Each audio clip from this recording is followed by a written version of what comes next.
मैंने पिछले वीडियो में आपको वर्णमाला के बारे में पढ़ाया था और उसके अंतर्गत स्वर क्या होता है, व्यंजन हम किसे कहते हैं, ये मैंने आपको बताया था।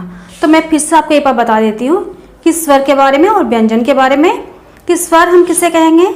स्वर के उच्चारण में हमें किसी भी वर्ण की आवश्यकता नहीं होती है, यानी स्वर जो है वो बिल्कुल स्वतंत्र होता है। वही व्यंजन, तो व्यंजन के उच्चारण में हमें स्वर की सहायता लेनी होती है, यानी जब भी हम व्यंजन लिखते हैं तो उसमें कोई ना कोई स्वर उसमें जुड़ा हुआ होता है। जैसे आप मान लीजिए, यहाँ पे मैं एक उदाहरण बताती हूँ। अगर मैंने क लिया, ठीक है, तो क में स्वर छिपा हुआ है। कौन सा स्वर? कोई भी आप अगर व्यंजन लोगे तो उसमें स्वर की कोई ना कोई मात्रा उसमें लगी हुई होती है। जैसे क है तो क हलंत प्लस अ मिलकर के बन गया क, क्योंकि इसमें कोई मात्रा नहीं है, यानी कि इसमें अ है। अब जैसे हम लेंगे,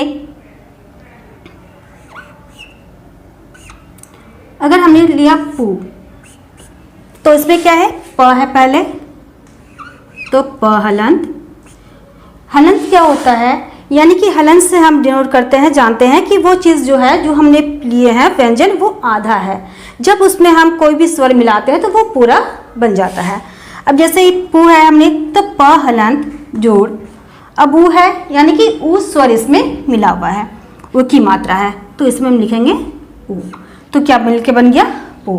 तो इसी तरह आप कोई भी व्यंजन लोगे तो उसमें कोई ना कोई स्वर उसमें मिला हुआ होगा, यानी कि स्वर व्यंजनों के उच्चारण के समय हमें स्वर की सहायता लेनी होती है। ठीक है।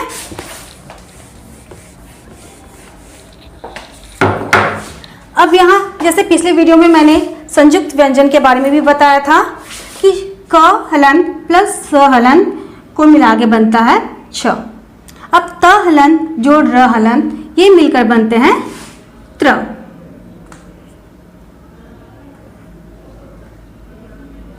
अब ज हलंत प्लस इ हलंत ये दोनों मिलकर बनते हैं ज्ञ। अब श हलंत प्लस र हलंत दोनों मिलकर बनते हैं श्र।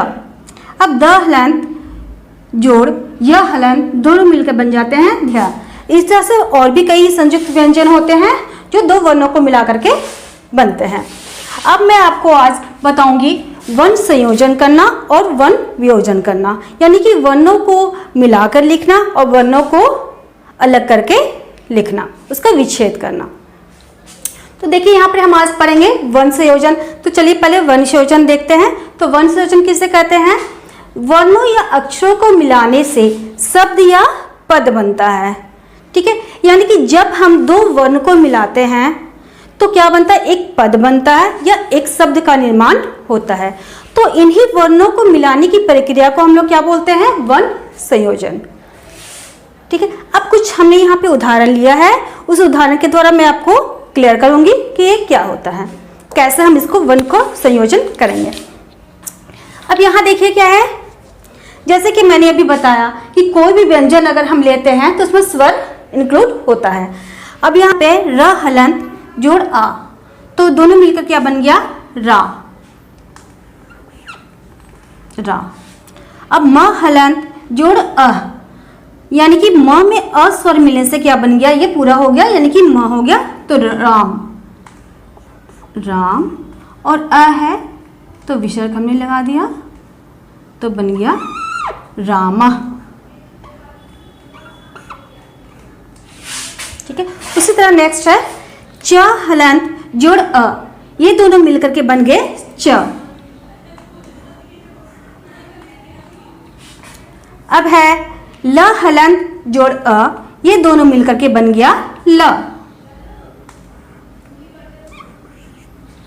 अब त हलंत जोड़ ई, इसमें ई स्वर मिला तो बन गया ती। और ये कुल मिलाकर हो गया चलती।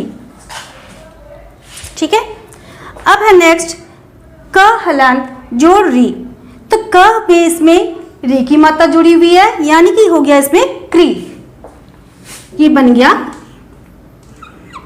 री की मात्रा, तो री की मात्रा है। अब स हलंत जोड़ अ मिलके बन गया श। अब यहाँ पे है क हलंत जोड़ अ, क्या बन गया क। क यानी कि कृषिका। ठीक है, अब आगे है च हलंत जोड़ अ, दोनों मिलकर बन गए च। च।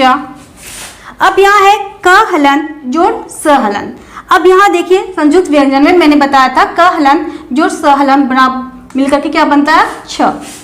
तो दोनों मिलकर बन गया क और स मिलकर बन गया छ, और उसमें उ स्वर मिला तो क्या बन गए, मिलकर बना छु, यानी कि चक्षु।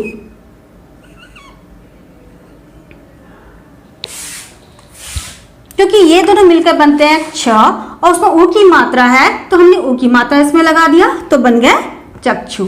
तो इस तरह से आप लोगों को समझ में आ गया होगा कि वर्ण संयोजन हम कैसे करते हैं। जोड़ना,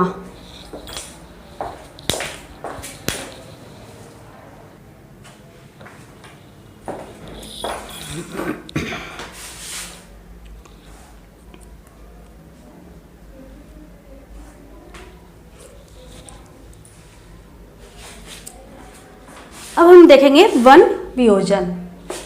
तो इसी प्रकार मिले हुए शब्दों को अलग करने की प्रक्रिया को वर्ण वियोजन कहते हैं।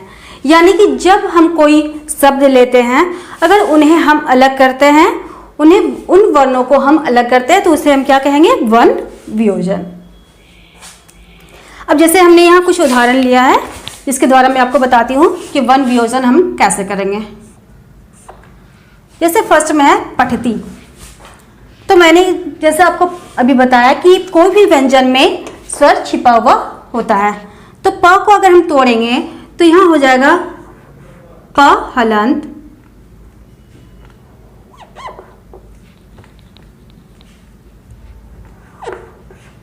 प हलंत जोड़ अ, ये दोनों मिलकर बना प।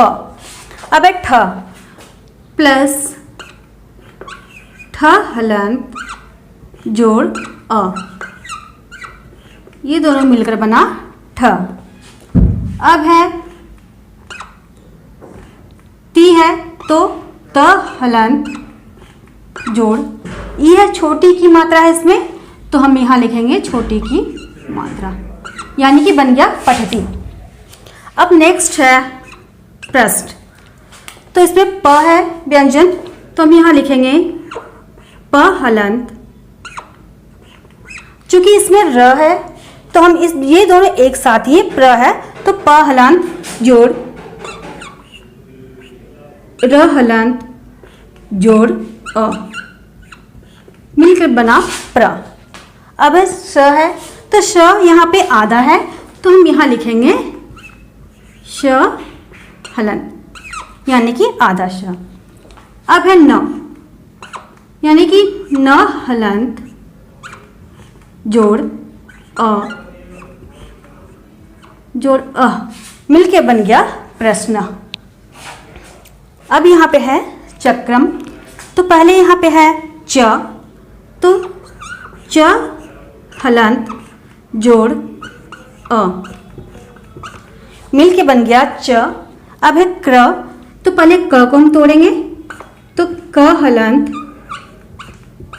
चूंकि इसी में र है तो हम र भी इसी में इंक्लूड करेंगे, जोड़ र हलंत जोड़ अ, मिल के बन गया क्र। अब म है तो म को तोड़ेंगे तो होगा म हलंत जोड़ अ, कुल मिला के हो गया चक्रम। अब वैसा ही है युद्धम। तो पहले यू को तोड़ेंगे य, तो य हलंत, अब इसमें ओ की मात्रा है तो हम यहाँ लिखेंगे ओ प्लस। अब यहाँ ध है, यानी कि ध किससे मिलके बनता है, द हलंत प्लस ध हलंत मिलके बनता है ध्य। तो यहाँ पे हम तोड़ेंगे तो यहाँ पे लिखना होगा द हलंत जोड़ ध हलंत जोड़ अ मिलके बन गया ध्य। अब यहाँ म में हलंत लगा हुआ है यानी कि वो आधा है, ऑलरेडी आधा है, यहाँ पे हम लिखेंगे म हलंत, ये मिलकर हो गया युद्धम। अब आपको वन वियोजन करना और वन संयोजन करना अच्छी तरह से आ गया होगा। नेक्स्ट वीडियो में फिर हम मिलते हैं। Thank you.